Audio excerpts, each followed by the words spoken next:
Juste avant que la vidéo commence, nous savons bien sûr que Gennaro Gattuso a été démis de ses fonctions, mais nous pensions qu'il était quand même important de parler de sa patte durant son passage. Bon visionnage.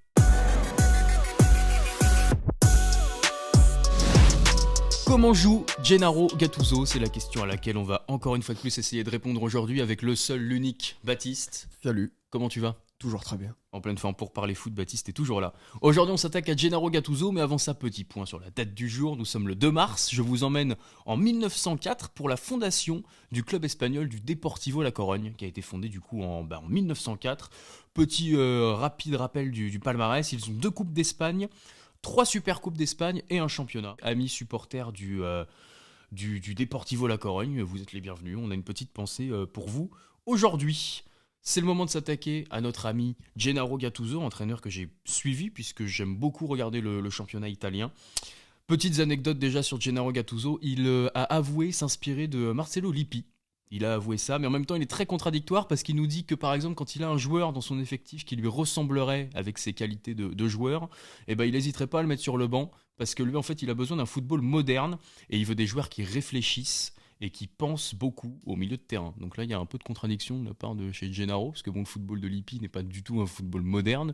Donc, mais pas de souci, Gennaro, On on dirait te plutôt suit. le football à la Reggio Bologna qu'on a vu il y a quelques semaines. Oui, voilà, c'est exactement ça.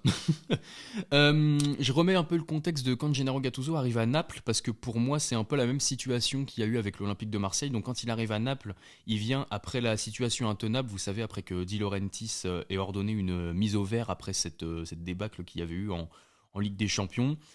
Gennaro Gattuso vient pour redonner envie aux joueurs de jouer au foot, essayer de faire oublier tous les problèmes qui étaient extrasportifs, tous les conflits qu'il y avait même en interne vis-à-vis du club.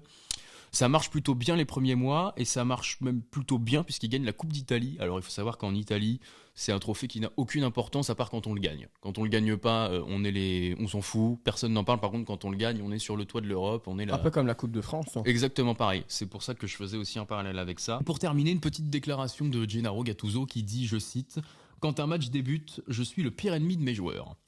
C'est ce qu'on va tenter de voir. Ça va être le moment de passer à l'analyse au tableau. J'ai toujours un petit trac. J'ai l'impression que je vais présenter un exposé. Allez, je m'amène de la force, j'y vais. Et nous voilà au tableau, c'est parti pour l'analyse de l'Olympique de Marseille de Gennaro Gattuso. Alors, ce qu'on peut voir déjà, c'est qu'on débute avec un 4-2-3-1 ou un 4-3-3. Ça dépend. En règle générale, sur les phases offensives, on est en 4-2-3-1. Il y a un énorme pressing de la part des 3 attaquants de devant. C'est un 4-2-3-1 avec vraiment des ailiers qui sont assez hauts. Quand même peut-être pas autant que le placement que j'ai mis là, mais ils sont quand même assez hauts sur le terrain. Il y a un énorme pressing des 3 attaquants pour aller chercher les ballons très très hauts.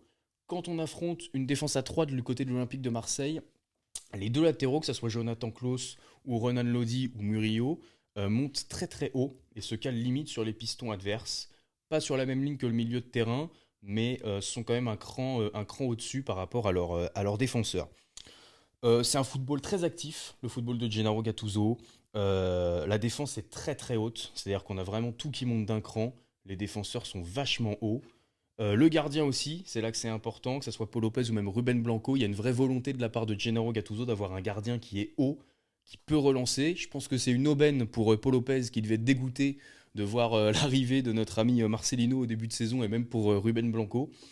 Ils ont une vraie possibilité de jouer haut, un peu ce qu'on avait vu avec Igor Tudor pour Paul Lopez. Il demande un pressing très très actif, Gattuso, voire même permanent. On voit un bloc qui bouge assez bien, plutôt bien en équipe. Il y a quelques manques encore de ce côté-là, mais ça bouge plutôt bien. Après, il faut être aussi indulgent. C'est une équipe qui commence à se trouver, à se rechercher. Comme je vous l'ai dit juste avant, il ne laisse pas ses joueurs respirer. Il parle tout le temps. Il parle beaucoup à Jonathan Klaus, énormément, quand il est de son côté ou non. Jonathan Klaus est vraiment, lui, fait des allers-retours tout le long. A un jeu très offensif aussi. N'hésite vraiment pas à doubler sur le côté, que ce soit Ismail Assar ou autre. Il n'hésite vraiment pas à repiquer dans l'axe, à avoir ce rôle toujours très offensif.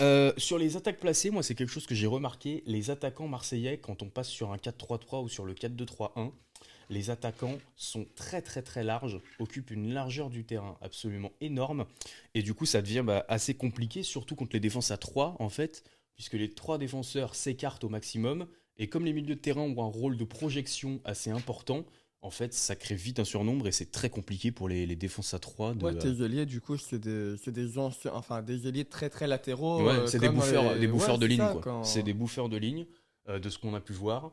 Avec un numéro 10 créatif qu'on a vu qui était Amin Harit, ou sinon, moi j'ai vu aussi quand on était sur un 4-3-3 en début de saison, il jouait en 4-3-3 tout le long. Vous allez voir qu'en phase défensive, on repasse en 4-3-3. Mais sinon, au début de saison, il jouait avec ce 4-3-3. C'était souvent Jordan Verretou, que je voyais assez haut sur le terrain, qui avait vraiment ce rôle un peu de distributeur. Super haut. Un Olympique de Marseille très très haut, un peu limite à la Tudor en fait. Il y a un côté, je pense que les joueurs doivent être quand même contents et satisfaits. Contre les défenses à 4, du coup, ce que je vous ai dit, oui, c'est que ça permet de créer un énorme surnombre et c'est très compliqué pour eux de ressortir. Et c'est très facile pour l'Olympique de Marseille de se projeter et de se retrouver limite en fait avec encore une fois de plus ce qu'on voit avec beaucoup d'équipes de Ligue 1, quasiment 5 joueurs offensifs en fait, prêts à être là et à marquer. On arrive sur la phase défensive.